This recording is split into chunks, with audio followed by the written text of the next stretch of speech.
There are times when Jesus says things to his disciples or asks questions of them that puzzle me. Not in the content, not meaning I don't understand the content, but I ask myself, why would Jesus ask a question like that? And today we have two of them, an example of those. Jesus says to his disciples, why are you troubled? Why do questions arise in your hearts? And I want to say, Jesus, your disciples, after 3 years, are just finally coming to understand you a little bit, starting to coming to belief that you're from God, that you're the Messiah, that you're sent, And then you're brutally murdered in the most horrific way that they knew of, right? And they're thinking, we may be next because we're his closest friends. And you're wondering why they're troubled. And then suddenly you show up. The door's locked. You just show up, walk through the door, I guess, or whatever. You appear before them and say, I'm alive. And they're not supposed to have any questions. But Jesus says, it's all in the scriptures. It's in the prophets. It's in the law of Moses. It's all written about me. What I ask myself is Jesus going to say the same thing to us when we see him? Why did you doubt? Why were you upset? Why did you get anxious? Why were you angry about stuff? I told you all this. There's a little line in John's gospel later on where Jesus says to his disciples, in the world you will have troubles, but be of good cheer. I have overcome the world.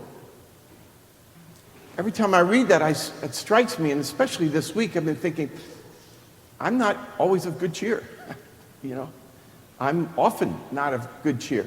I give in to anxiety or discouragement or whatever. And it's worse for me because I'm supposed to be modeling it for you, teaching you and encouraging you. We are in the Easter season, right? What are we celebrating? The resurrection of Christ, which is what? His victory over sin and death and evil of every kind and Satan. Do we believe what we are celebrating? We celebrate it every year. We celebrate it every Sunday. Every Sunday, church calls a little Easter. And I'm not judging anyone for being anxious or worried. I'm talking to myself first. But the truth is, why are we anxious, worried, and upset when we see evil out in the world or in our country or in the church? First of all, just on a human level, why would I be upset about evil that some politician or bishop or whatever, anybody has done, when evil's still at work in myself? I'm still petty and selfish and immature and sinful. So why would I think that no one else is going to be those things, right? But the bigger reason is this, and Paul really gets to it. We know the phrase, we're going to sing it. Today I asked Brenda if we could sing it. We walk by faith and not by sight. And Jesus says to his apostles on different times, oh, ye of little faith, why did you doubt? How slow you are to understand. And these are all things that I think he could say to us. And when we walk by sight, in other words, when we walk and look at the world from human eyes, from a human standpoint, yeah, we're going to get worried and upset and anxious and angry and fearful. Paul says that's not what the Christian does. The Christian walks by faith. In other words, the Christian looks at the world from God's point of view, from the point of view of what Jesus has done.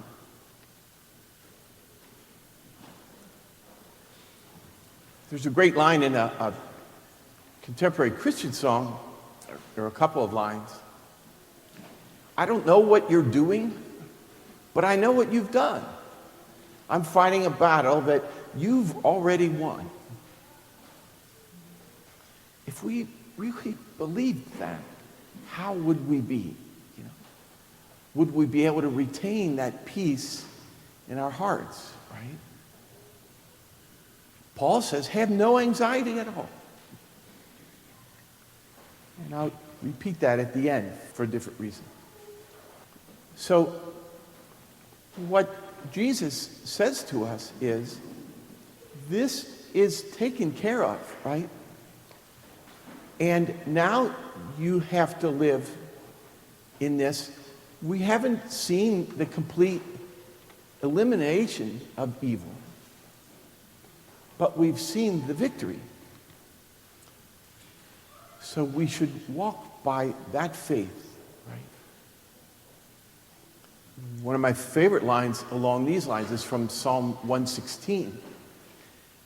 I trusted even when I said, I'm greatly afflicted. We're not Pollyanna, right? There is evil in the world. We suffer. There's no doubt about it. But we suffer and trust. That's what the Christian does. I just want to read you a few lines from Psalm 37.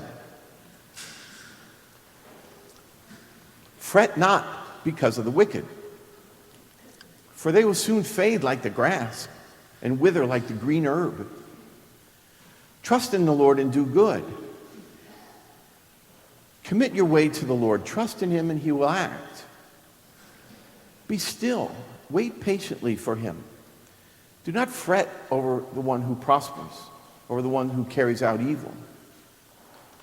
Refrain from anger. Forsake your wrath.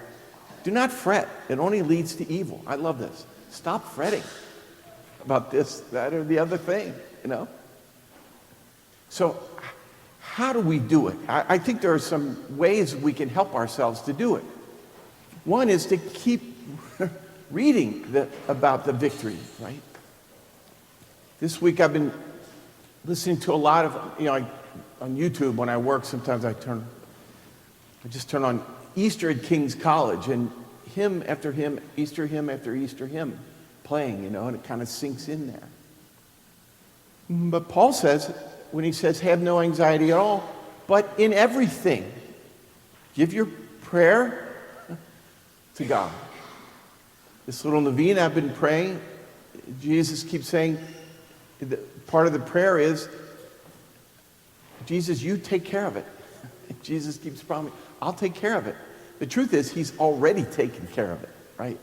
We just don't see it.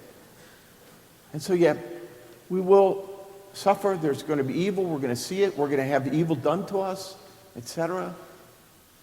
But the Christian who's convinced of the resurrection doesn't fret about it, doesn't let it throw her or him into anxiety in her heart or his heart. Right? Let's believe in the words we say. Let's believe in what we celebrate. Let's believe in the resurrection. Let's believe in Christ's victory over Satan and every kind of evil. Also, in a way, I hate to add a little tag to my homily, but it occurred to me as I was walking back to my chair, we often think of the resurrection as benefiting us after this life. Even the prayers and the liturgy say that. You've opened heaven's gates to us, things like that, But it was also back, I thought, actually the resurrection benefits us right now, not just after this life is over.